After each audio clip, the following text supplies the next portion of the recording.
Bukod sa Manila Cathedral, isinasaayos din ang Quirino Grandstand na pagmimisahan ng Santo Papa. Isa po ito sa mga aktibidad ng Santo Papa na bukas sa publiko. At naroon ang kasama nating si Love Anyover. Good morning, Love.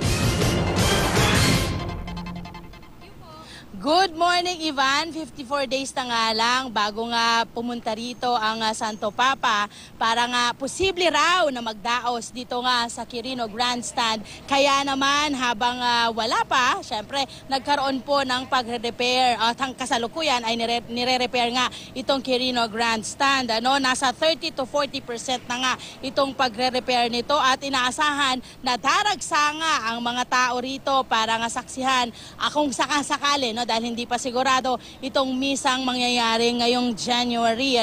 Nung nakaraan ngang punta ni Saint John Paul II, umabot po sa 5 milyon ang nagpunta dito noong 1995 para makiisa nga sa World Youth Day. Itong harapan pa lamang ng Quirino Grandstand or stage pa lamang, Ivan, ng Quirino Grandstand ay aabot na sa 2,000 katao ang pwede pong i-accommodate nitong stage na to. Kaya naman talagang kailangan patibayin at siguraduhin yung kaligtasan ng ating mga kababayan, mga kaparian na magpupunta rito. At syempre, yung kaligtasan din, dahil pupunta rin daw, posible rin daw pumunta ang ating Pangulong Noynoy Aquino dito nga sa gaganapin na pagdaraos ng misa. At syempre, nangunguna dyan sa pag-repair ang engineer head po ng Manila na ng DPWH na si Sir Mike Macud. Good morning, sir.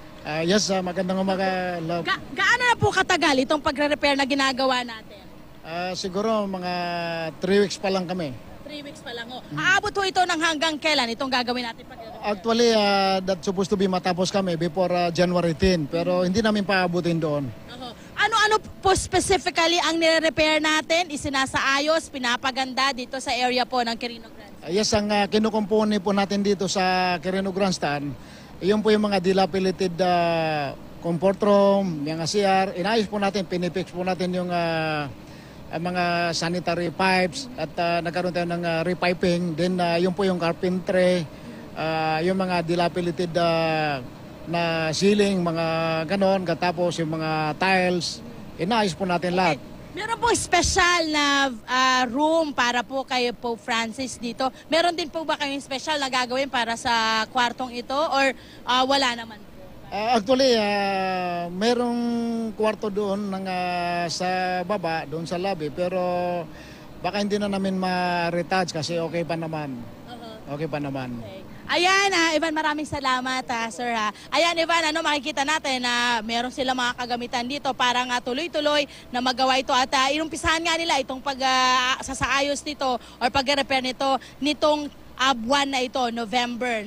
At inaasahan nga na by December ay maayos ito para sa pagdating ni Pope Francis, kung sakasakali magbimisa siya ng January, ay nakahanda na itong Quirino Grandstand para sa kanila at sa ating mga kababayan.